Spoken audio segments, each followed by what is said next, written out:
Hey guys, Steven here, Fanatic Perspective. So I have a special guest today and a topic that is near and dear to my heart that I would like to address. And some of this I'm going to be eating some crow, and some of this is just going to be more real talk. So I think it's going to be a really good conversation.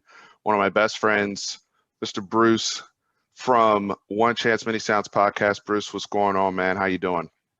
What's going on, man? How's it going? I'm trying to be a friend of the podcast back on. I think it's my third time. So Third sorry my video's appearance. not Yeah. yes, sorry my video's not working today, but we're gonna grind through it and get right to it. Absolutely, man. And before we get started, I know you have the Here by Chance project that you've been working on. If you just want to give a brief, synopsis of what you got going on there. No, I mean I think this year going into 2021 and just all the things that happened in 2020, I want to create a brand that hopefully helps give back to the community. A brand that also represents the, one chance many sounds thing, but also something that's more engageful for any viewers, any listeners that we can really participate in. And that's something that has been passionate to me. I'm at the point where I'm trying to develop that and grow that. So keep an eye out on that. Anybody who's listening, keep an ear out for that because we definitely will appreciate all your support with that information. So Cool. We'll have links below for the podcast, and then I'm sure you'll drop when the project will come out with more details. So right. exciting stuff coming into 2021.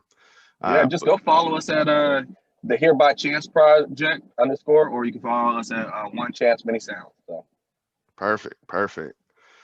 Well, Bruce, getting into what I want to talk about, and I hit you up. I think we mm-hmm. texted each other when Dwayne Haskins was released from the Mm-hmm. Washington football team, and it kind of threw us back to just a year ago, right? Where we were, kind of around the 2019 NFL draft. Both you and I were very high on Dwayne Haskins. Mm-hmm. I was higher on Dwayne Haskins than Daniel Jones. He was my second quarterback behind Kyler Murray at the time. And I felt that there were some things kind of working against him based upon his talent level. And I was, and to full disclosure, Dwayne Haskins being from the Washington, D.C. area, and we kind of getting to see, what he was as a high school football player. Him, almost go to Maryland, Yeah. spurn Maryland and go to Ohio State and goes to Ohio State and doesn't just go to Ohio State and sit for a while, but comes in relief of JT Barrett against Michigan on the road, balls, goes against Joe Burrow in spring camp, beats him out, forces Joe Burrow to transfer to LSU. Now, some will make excuses about Joe's injury at the time and blah, blah, blah, but Joe Burrow needed another year before Yeah. he became Joe Burrow, right? At LSU. It took him 2 years to get to the point where he is now. But Dwayne Haskins had a resume coming into that draft. I know there were concerns about his experience and only starting 13 games, blah, blah, blah. But we knew what he was as a prospect and what he could develop into. Bruce has taken a horrific turn for the worse, sir. And I don't know where you want to start. Well, I think first thing I think is important to do. I just wanted to give the background of where we were coming from. Yeah, and I'm gonna add into this a little bit. So pulling back the curtain a little bit, we're both, as you know, from the channel, Cowboys fans. But this is something that we've been very objective about the whole way through. I'm just gonna say this: I have some severe concerns about how the Washington football organization handles their players. And I want to start with this point, okay? We both were really big on Dwayne Haskins coming into the league, right? And we ignored almost the red flags that the scouts were saying and all this other stuff that was going on in the background. People just didn't like the guy, right? But you know what? The more I've had to think about this the last couple of days, the Washington football team set this man up for failure because you know what? They knew who they were inviting into their building and they didn't surround him with the correct people. And not only did they not surround him, they didn't empower him. And I'm gonna say that word again, empower him. And what I mean by that is he's coming into camp as what, the 15th pick in the draft, and they're like, oh, he's got to compete to start, and you're watching his peers just like all these other teams are putting so much energy into building up guys and Daniel Jones and, all these young quarterbacks that get drafted. And it just seemed like, we joked about this before, but not only did the fan base not really embrace them, it seemed like the organization just really didn't embrace them. So what is that going to Jay cause? Gruden didn't want him. Right, They didn't want to pick a quarterback. right. They And didn't that's the like any first, of them. yeah, and that's the first story that you hear after the guy is drafted. So what else are you going to do besides trying to build your brand? And like, all right, well, F it. I'm just going to go out here. I'm going to value myself because they're not even really giving me a chance on the field. It's discouraging, especially to somebody who thinks they are the man. I hear you, and I can see how that's discouraging from somebody's psyche, and I'm going to talk about this in a little bit about how things have always kind of been neat for Dwayne up until getting to Washington, where we all know Washington is one of the bumpiest franchises. We've seen this play out with multiple quarterbacks, right? Just in our lifetime, I can go down the list of Jason Campbell, Patrick Ramsey, Kirk Cousins, Robert Griffin III, like just all the quarterbacks that they've gone through, and it's been a rough ending or something crazy has happened. Dwayne Haskins obviously being the latest and most, the loudest example of that. I do kind of veer from you though in terms of like I get it sucks getting drafted to a team really where the owner comes up for you, because let's be real. Daniel Snyder's son went to high school with Dwayne Haskins. Daniel Snyder had a pre-existing relationship with Dwayne Haskins. I believe that was the only interview he went to at the combine was Dwayne Haskins' interview. So it's not surprising, especially when people talk about, hey, Daniel Snyder, when are you going to stop meddling in affairs and let the team, evaluate and all this type of thing. And the scouts and the Washington front office felt very strongly against drafting Dwayne Haskins for those red flags. They draft him anyway because the owner rocks with him. And here we have a situation where you already have a lame duck head coach in Jay Gruden as well, right? And he's trying to do the best thing he can do to save his job. So he's like, I'm not going to give this guy the keys the way, if you juxtapose that with Daniel Jones and Dave Gettleman, right? They went all in on Daniel Jones against the grain of everybody, right? And so, yeah, it does gas up confidence. He has a pre-existing relationship with Eli Manning. It's just a better situation. I get that.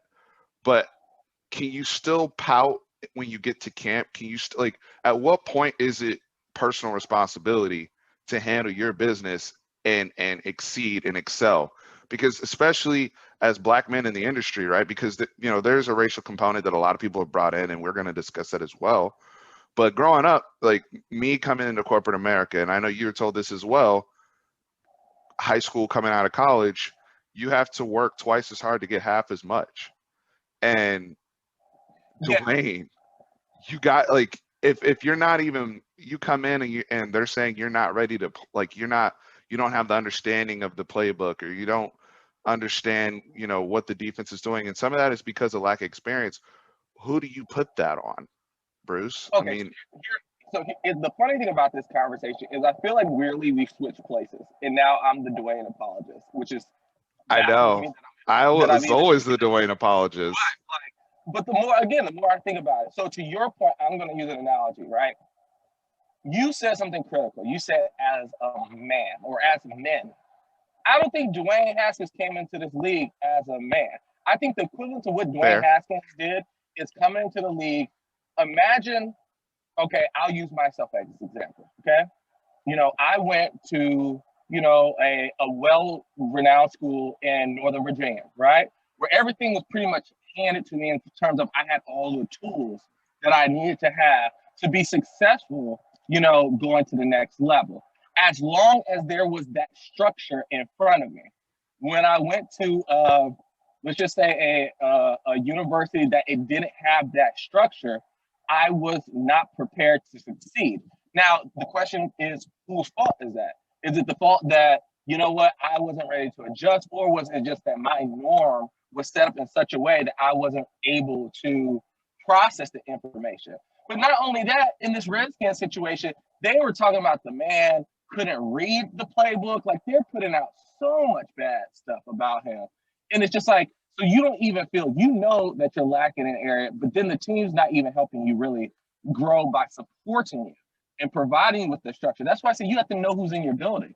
Don't draft the guy if y'all aren't going to say, hey, you know what? He's emotionally immature. So this is going to be how we're going to support him. Because talking to these scouts, talking to his teachers, talking to his co-players, like, we know that he's going to need his hand held a little bit. And I just don't think the Washington organization was willing to do that. And I think that's where the flaw is. Because to your point about Daniel Jones, yeah, he had a different structure because, hey, the Giants organization, whether you like him or dislike him, you know, they run a tight ship over there in terms of how they structurally do things. He worked with Eli Manning and the Manning family, so he had a better emotional maturity coming into the league. He also had more snaps than Dwayne Haskins, even though he had way less success. So I feel like he was in a better place to succeed coming into the league because he had experienced failure than what Dwayne had. He'd seen more. Yeah, he had seen. Daniel Jones had seen more. He had played more, and that mattered in terms of. I think a lot of people said Daniel Jones probably to start an NFL game will be ready day. You know, but that doesn't always factor into whoever's ready first is, you know, should be drafted higher, right? I mean, there was other factors involved. Again, the pre-existing relationship mattered. The pre-existing relationship mattered with Kyler Murray and Arizona and Cliff Kingsbury, right? And his lead recruiter at Texas A&M and all that type of stuff. And their past history going back to high school and him running the same offense. So relationships matter in this business, speaking to the point of it being a business. So a lot of talk around, just going back to something else that you're pointing out environmentally, the Washington football team has a lot of blame to be laid at their feet. Don't get me confused here, okay? I just want to make sure that we're no. The manner in which they drafted him, that shouldn't have occurred. Your organization has to be on one accord and one page. And I think now, because think about it this way, right? Like Jay Gruden was there, he's gone.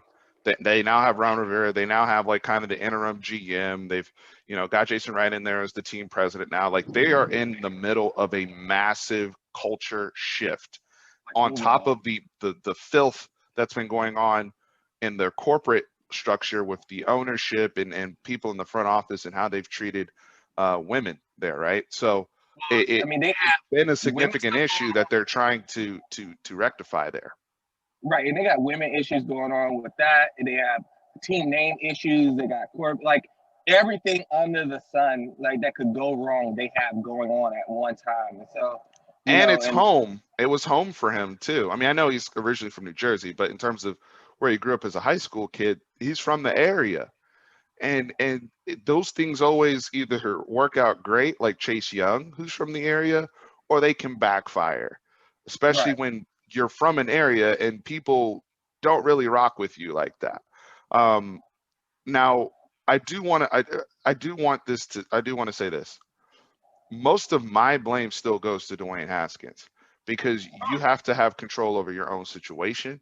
And most of my blame goes to him because of his immaturity. I understand him being young and being immature as a player. I understand him being young and not playing well as a player. But when you say, hey, I want to be a team captain, and he achieves that goal coming into the season, he becomes a team captain, and you behave in the manner that you behave when your team's in the middle of a playoff hunt, you have a coach in Ron Rivera who is high risk because of him battling cancer. You have Alex Smith, who's high risk with some of his ligament issues and things of that sort, and just being responsible in the middle of COVID to the rest of your teammates so that A, you don't get people on the list and they can't play, and B, you don't get somebody infected and they go and affect you know, a family member or anything that sort. So to just be so absent-minded of that and go to a strip club and do that whole thing, that's inexcusable behavior. And that's I mean, let's go there. Right. So I want to make it clear. Dwayne Haskins sucks and he's a shitty individual. Like I don't like what a transition. Right, yeah. Like so because oh my goodness. Right. Like so, and I'm not trying to contradict myself here. I put a lot on the feet of the organization for not. That's why I say surrounding him with people, surrounding him with men, surrounding with him. Like if you get a dog from a pound, right, and You choose not to get that dog trained or potty trained and all that. You're setting that dog up. Don't be mad when that dog bites somebody or takes a crap on your floor. Don't be blind. But Dwayne Haskins still sucks because to that point, Dwayne, like, some of this stuff isn't even about the off on the field stuff. No, it's not about football, this stuff. Because if it was just about football and him sucking, he'd still be on the team. Yeah. It has nothing to do with him sucking as a football player. No. Yeah, he's a bad individual. And I don't mean bad from the standpoint as like. No, he's not. I don't think he's a bad person. I think he was just committed a selfish, stupid, immature act. He's selfish. He was the guy. He's a traditional jock that you see in every movie who is the trash, like that nobody likes or whatever. And the other players on the team, I don't think we're repping for him. I don't think the other people like, man, let's give Dwayne a chance because they were behind the scenes and, you know, they're watching him practice. They're watching him throw these passes. They're watching him not read the defense. They're watching the coaches try to make play calling simple for him. And some of these picks you see him throw is just like, oh my God, like, bro, are you even like, what are you doing? He sucks. Like, I'll be the first one to say he sucks. So, but you have to be doing something really bad to get cut in your second season. Not bitch. Right. And for it not to be criminal activity, right? Like, in some cases, with what I laid out with the concerns around the head coach and some people on the team and their family members, this could be potentially, the threat could potentially be worse in terms of his infraction. And because of the situation they're in as a team, he got a second chance because he got to start this past game, right, against Carolina because of the situation with the quarterbacks. And for him not even be able to finish, and as Bill Simmons said, they bring in somebody named Taylor Heineken to come in there, to come in there and almost pull that game out because he's so incapable at this point. You're marrying bad football with bad off the field stuff. It's a no-brainer for somebody like a Ron Rivera who was brought in to cleanse culture, to cleanse this stuff, to get people like that out of the building, even if you just got here. I'm sorry. Like, this is a new day. It's Washington football team. We are revamping the culture. We cannot have that nonsense here anymore. So that's why they make that, because you called me and you said, why now? Why week 16 or going into week 17? Why now? I think that's why now. They want to make an example, whether they made the playoffs or not. Think about that. They cut a quarterback who was starting for them, going into what could be a playoff run for them, and to not even have him as a backup anymore, I think the nail in the coffin for him, and this is the part that really baffles me about Dwayne Haskins. He does this whole infraction, right, where he goes out, he's at the strip club. I still think it's personally staged by him, but whatever. He goes out to the strip club and puts all these people in jeopardy, blah, blah, blah. They take away his captain thing. He apologizes, everything. Yeah. Now you're playing in the game. You kind of cost your team the game a little bit, although I'm not going to say that he's the only one that failed them in that game. No. He wasn't. They didn't play well as a team. Right. But then you get benched, and after the game, you don't even interview or whatever you did, and you say it is what it is. It's like you didn't learn anything from your past mistake. Right. Like, you don't even know about humility and just even owning, like, hey, nobody would have faulted him for coming back and having a bad game against the Panthers. Like, nobody would have faulted him, but it's like, bro, you don't care. And I agree. I agree, man. I think this is where you get, but that's why I'm disappointed, right? Because all the high hopes I had in my evaluation of him were what I saw, like, from a swagger and potential, even like the way he carried himself going into the Heisman ceremony. And little did I know, like, those things are actually red flags for him. I don't think that's unique to every single, I don't think that's the rule to every single situation. That's why their evaluation process is so difficult, because some of those traits that he had were special, but it's accumulation of things too, right? Like, you have all that go in. You have, the league done messed up when he gets picked. You have, I'm Tom Brady from the neck up in the interviews, and I grew up a Giants fan. All these weird things and behavior, and some of it is just look at me type stuff. And the look at me stuff is fine if you're good. If you're good, people will look past it. People will embrace it.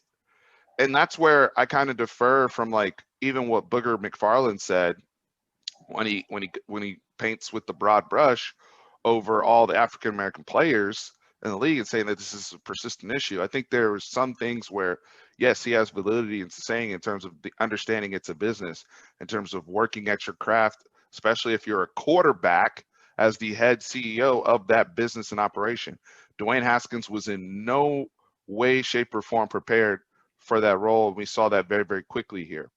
However, all these guys that are coming in, Deshaun Watson had swag coming out of Clemson. Well, and he had some to prove too. And he, you know, he had a brand to build. You know why he's doing great? Because he's a great freaking player. So well, but that's not an issue. Patrick Mahomes is building a brand. But Steven, you know, I think to your point is, you know, we both evaluate the draft. We both evaluate college football. We both see it. You know, you're a little bit more in the college football scene during the regular season than I am. I kind of come in on the draft side. But I think it's easy to measure what you see a player do on the field and his talents and, you know, all this combine stuff. You see the arm, see the accuracy. The hardest thing you can measure is what's in a person's heart. And that's where we failed in our analysis because we weren't even, and I don't know if it's failed, but that's what we missed.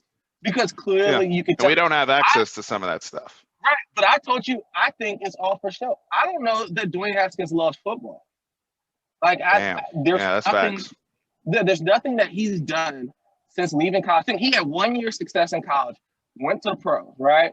And it's one of those things that just feels like, okay, you were just balling, you were just good, and you feel like, all right, now I'm gonna. What adversity did you face at Ohio State? Yeah. And so as soon as he faces adversity, these niggas, not to say he will ever be the first person to lose, like, and go to a strip club, but you're the quarterback and captain of a team, and you lose and you go to a strip club after the game, bro. Bad optics. Like, it doesn't even look good. You're not. It's not even like you're balling like James Harden balls, right? Like where you're like, you know, I know it's a different sport, but you're not performing at that level. You're actually on the way out of potentially being a starting quarterback in this league, and this is the behavior you elicit. It's concerning. Look, if he threw four touchdowns, no picks, 350, whatever, or I'll even give him one pick and went to the strip club, ball beans, because you're not the reason y'all lost that game. But if you're out here playing the way he's playing and you have that issue, it's like, bro, like, you have to understand that, like, some quarterbacks after that are watching film after the game. It's like Russell Wilson watching film, and you're watching tail. Like, you know, and I'm sure. Russell Wilson out here watching film while Dwayne is watching tail. Like, bro, like, what are you doing? Like, it's so baffling to me. And the fact is, and I'm going to say something controversial, but it wasn't reported. Like, so this is just me assuming. How many people go to the strip club and don't have a drink? Like, how? I don't know. So I feel like that percentage is not too high. And I say it doesn't happen. So I just can like see in my mind my man up here popping bottles with these girls and stuff like that, or popping drinks and whatever the case it is. And it's like, your team is in a playoff run. Just can't wait 2 weeks. Yeah. And you're the starting quarterback of one of the most highly covered football franchises still in the league. A top 5 football franchise when you talk about the media exposure. And that's this is why I say he sucks. Because this is why I can't blame, like, where he has to take accountability. Dwayne was surrounded by people growing up that provided structure with him. He was surrounded by people who played in the league. So there's no excuse why he didn't take ownership and carry some of those same traits that Daniel Jones did from just what he had learned. But I think that, you know, life comes at you fast. He was so successful doing less that he never had to do more, if that makes sense. No, like, it makes perfect sense. It's like when I remember my high school football coach telling me, he's like, you know, Bruce, you know, you're not going to always start like as a junior and stuff like that because you may be naturally talented to everybody, but you don't work hard enough. Like, those other guys are going 100%, and yeah, you're beating them, but you're going at 70, right? Because you're not in the film. You just think you're just going to walk out there and I'm going to sling this gun. Like, you're not checking down. You don't know your hot reads. There's so many nuances to the game that Urban Meyer really protected him so much in college, and he just missed it. But again, what's different between Dwayne? Is Dwayne Haskins better than Cardale Jones? Is he better than JT Barrett? Is he better? Like, I would say arm talent, well, absolutely. I mean, he shattered Big Ten records when he was there. Now he had a fantastic group of wide receivers. I think that, again, going back to your point of where his background, right? Like, he was a big recruit for a reason. And so the person you're talking about is Mohamed Sanu, who was his mentor coming up and helped him and his parents in terms of the connections there. And let's also say this, right? Like, Dwayne Haskins comes from a very, very good, strong family, has a great father, has a great mother. Like, he had all that in place. He had the connections with Mohamed Sanu and his, in their camp and what they were doing. And he was, how tennis players go and they're trained, they have a tennis prodigy that's 10, 11, 12 years old and they receive high level training. Well, it's funny because Dwayne Haskins received that at a young age through these quarterback camps and whatnot. And you even see some of the videos that they showed around draft time of him as a youth around some of these NFL guys. And it's very similar to Josh Rosen out in LA, who received a lot of classical training, which is why when they got to college, their pocket presence, even as young players, look really good because they were just trained really well. The ball comes out there hand polished. But I think that's where you say, hey, quarterback is also about how you deal with all the mud around you. And I think it would have been interesting to see him come back another year at Ohio State when McLaren's gone and Paris Campbell's gone. And let's see how you work with the new group. Let's see how you deal with adversity. If, can you come back and beat Purdue and try to go undefeated this time? Can you be dominant again against Michigan and all these other teams? And maybe Ohio State's maybe not the best example too for adversity because he was surrounded with talent at running back. Like, he had J.K. Dobbins standing next to him. He has all these offensive linemen that are going to be in the NFL. So going to a franchise like Washington, where now the talent gap is not only is there no more of a talent gap that you're playing with, but now you got a talent deficit with your guys. How do you respond to that? And this is where I do blame the organization, right? Because that's where you have to know what you're getting on and off the field. If you're taking somebody who's been surrounded by a lot of structure, and a lot of their structure has contributed to their success, what do you always tell me, Steve? Don't pick a guy without a plan, right? Don't pick a guy without a plan. Yep. Right. So if you're going to do that, why would you pick somebody that had that so much structure for them to go into being well and that so much work and then draft them and then you say, all right, you graduated college or not even you won set Big 12 records. Yeah, he was a red shirt sophomore. Yeah, like just you go figure it out. And it's like, no, if you're gonna pick that guy, then you should have put in that same training and that same amount of due diligence. And I understand that people look at him as a grown man. Oh, he's a grown man making millions. That's what people love to say. Where I hate to say this with black athletes. Oh, like he makes millions of dollars. He should take this responsibility. But the truth is, imagine being 20 years old and coming into millions of dollars. Not everybody can handle that success. And so that's why that's my disappointment with the organization. But I still give Dwayne Haskins the majority of the blame because as a young adult, he should have understood what was out in front of him, but also he should have asked for help. And I don't hear one story about Dwayne Haskins going to anybody and being like, hey, teach me how to read a playbook, or hey, I'm working with these other quarterbacks in the offseason that do well, or hey, let me work with other people who are having success that are in my same, like, you hear all the time about these athletes working out with each other and pushing. Mm-hmm. And I'm not a Washington football person, but I just didn't hear the story, and I live in the city, so I don't understand. Yeah, I mean, he was getting working with other guys, but I know I saw Daniel Jones working out with Odell and Jarvis and other guys around the league too. So I mean, I don't know how it's difficult too with COVID, how they were moving. But I know he had a great agent, in David Mulugeta, and he worked had because they've parted ways with each other. Here's the thing. And this is kind of what I want to wrap up this conversation and video. Dwayne Haskins, as of right now, is an immature 23-year-old. I do not think he's a bad person. I do not think I actually think this. Even with everything that's gone down, I still believe with his talent, his God-given ability, he can still have a successful NFL career. It's up to him.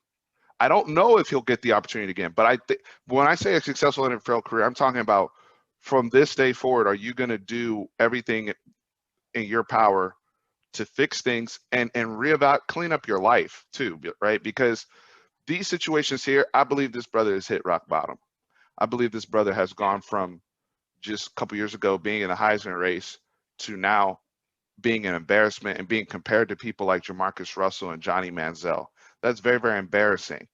And I think that this is a wonderful opportunity for Dwayne Haskins to look at the people in his circle and say, are you providing value in my life, or do we need to part ways? And do I need to have a smaller circle? And I don't even know if the circle is a problem.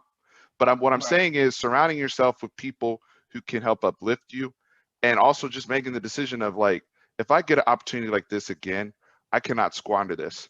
I'm going to play as well as I possibly can. If I'm not good enough, I'm not good enough. But I'm not going to do dumb stuff to jeopardize myself. And I'm for damn sure not going to be unprepared.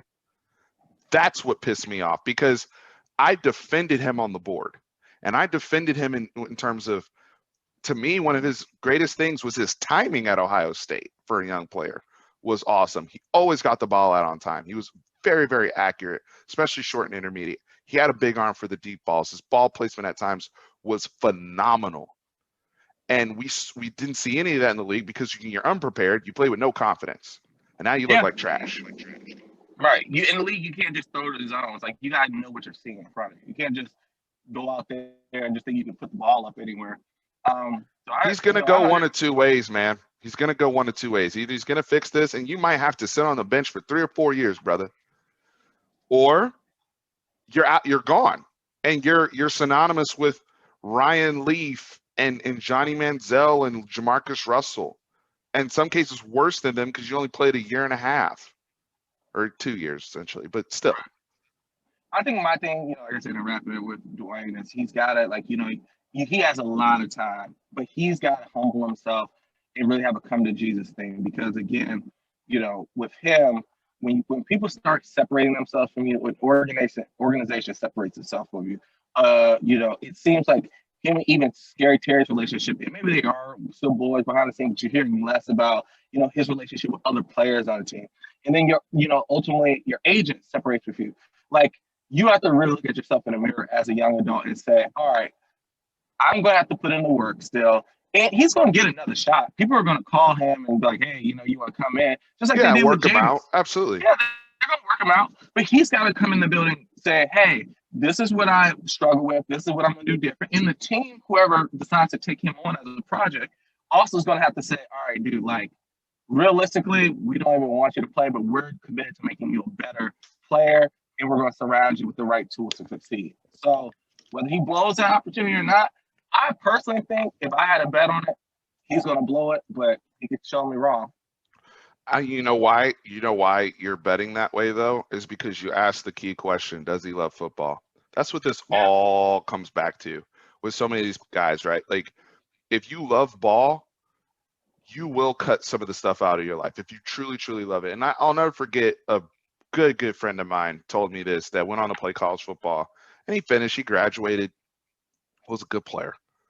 And he told me, he said, Steve, in high school, I really thought I loved football. I got to college, and by, very quickly my freshman year, it felt like a job. And I realized I didn't love football the way other guys did. Like, I was around people that literally, like, maniacally love football and would constantly either be working on their bodies, working on their mental, working on tape, film study, all that type of stuff. And it's like, at that point, I just wanted to be a college kid. And like, if I didn't play, I was pissed, but it's like, I'm not like for them, if they didn't play, it was life or death. Yeah. And to your point, I from everything we've seen, that may not be the case for Dwayne Haskins, and football's a means to an end and a brand building opportunity and all that. And I just want to reiterate, like, going back to the bigger stuff, there's nothing wrong with building your brand. Business is business across the board, but you cannot be building your brand while you're sucking on the field, right? Like, You can't be playing like Juju and then you're doing TikToks on the star and on different logos. Like, you gotta be balling out, man. And if you're balling out week over week, like I don't want to hear that, especially with young players, because we've had a phenomenal draft where we're talking about CeeDee Lamb and Justin Jefferson and Chase Claypool and all these brothers that have come into the league, and they're good now. Like, this isn't unique. Kyler Murray didn't have these issues. Kyler Murray had multiple opportunities, and him as a young black quarterback came in the league. He's fine. So we can't use the broad brush approach with all of the black athletes and whatnot. I think this is just a situation where youth, immaturity, and does he love football, like you astutely pointed out. I think those are the keys for us to see how this tale unfolds for Dwayne Haskins. But he has to take advantage of this opportunity in his life at rock bottom to either cleanse himself, just like Ron Rivera is doing in the Washington organization, and utilize those same tactics in his life to try to build himself back up. And maybe that means cutting off social media for a little bit and just going 0 dark 30 and working. Or if you're like, you know what, this ain't for me. This ain't the life for me. And that's okay. Right. And I think, like, to your point again, he's got to come back with a chip on his shoulder, because all those guys, and going back to the black quarterback stuff, Teddy Bridgewater almost falls out the first round. He comes in with a chip on his shoulder, and he becomes better. He wants to prove something. Lamar did too. Lamar Jackson comes to the league, and he told people, look, I'm a quarterback. I'm not doing that. You can say whatever you want to say about Lamar Jackson, but we haven't had all this off-field stuff with Lamar Jackson, other than him still trying to play ball and maybe being reckless with certain things. But, him showing, like, I can play at this high level at this position, and I'm making it my own, right? Can we pause at Lamar? Because you just made another great point, man. Off the field, he carries himself like a quarterback. Even though he may not play quarterback the way, he's aesthetically pleasing to everyone, or you think he's running all this type of stuff. Part of being a quarterback is leadership and how you carry yourself. That's why we ride for Dak Prescott so hard, because he carries himself like a CEO, right? He acts like this is a business. He carries himself as such. And he's still building his brand. Dak has a massive brand that he's built.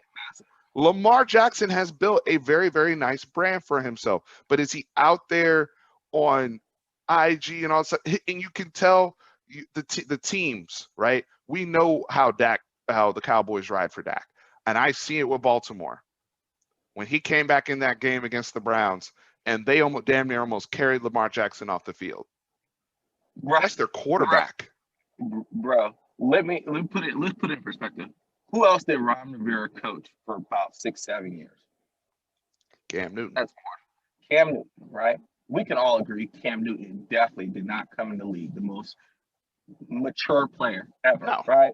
No. Right. But yet, he balled when he came in the league, though. Right. Even with Cam, though. And Cam was a master at building his brand. I think he may even be the archetype for what building a brand in the league actually looks like, right? But Cam put in the work. All right. People in the city love Cam. Cam was involved. Cam was exciting, but nobody ever questioned Cam's work ethic. They didn't question what he was doing. Sound like the Lamar Jackson thing.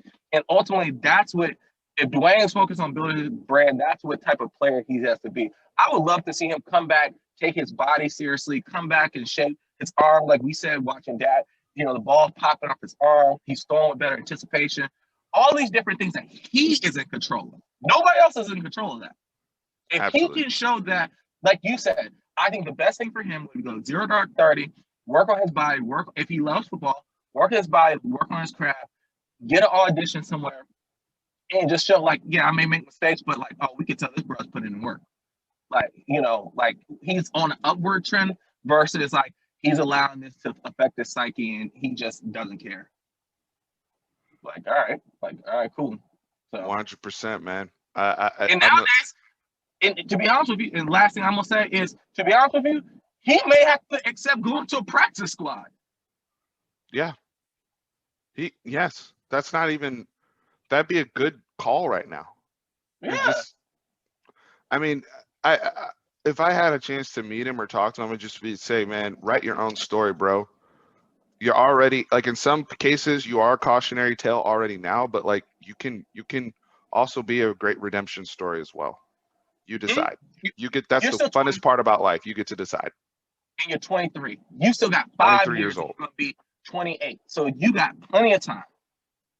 Somebody like Bill Parcells, if somebody drafted you in the first round, somebody thought you could play somewhere. So you're gonna have that where you can do it. Just Johnny Manziel even had other chances. So just go out there and do it, man. I'm rooting for you. I think you're gonna fail, but I'm rooting for you, man. I'm rooting for Dwayne as well, but I was in terms of what he was going to be coming out, I was wrong, and that's what men do. We hold ourselves accountable as well, and we were wrong on that one, and I have no problem saying that publicly. Hey guys, those of you watching the video, if there's ever been somebody, and there'll be more. There's people we're wrong about every year, but one that you really rode hard for and just didn't pan out for whatever reason, let us know in the comments. It's always cool. Somebody you rode hard for and they hit a home run and people were kind of against it, and people you rode hard for and things didn't pan out. Like I was team Lamar Jackson when he came out, and a lot of people said he should change positions, and that was one where I turned out to be right. I was dead wrong on Dwayne Haskins. So show me some examples in the comments, and right. And love to hear from I you actually guys. want to challenge our audience with that too, because I would love to continue to do this type of thing about certain players. But think about it also as people cross different sports and platforms, not necessarily football. It could be baseball, basketball, whatever. Cool. I think we're pretty knowledgeable on those things, and I would love to come back and, because I have somebody, as you know, that I would love to talk about. So we'll just set that up later on. Sounds good, man. Well, thank you for joining. It was a fun discussion, and these are the conversations we've had over so many years since college. So it's easy peasy when you're on here and we can just talk ball and break all this down. But guys, make sure you check out Bruce One Chance Mini Sounds. Have the links below in the description box. And you guys, really appreciate y'all. Bruce, thank you for coming on, sir. And we'll be back. We'll be back later. If you liked our video, make sure you hit that like button. If you really rock with us, make sure you subscribe. So thankful for everybody. The channel growth. We're almost at 8,000 subscribers, guys. We're growing fast. Appreciate y'all. We out. Yeah, check out Here by Chance, baby. Check out Here by Chance also on IG. All right. Peace. All right.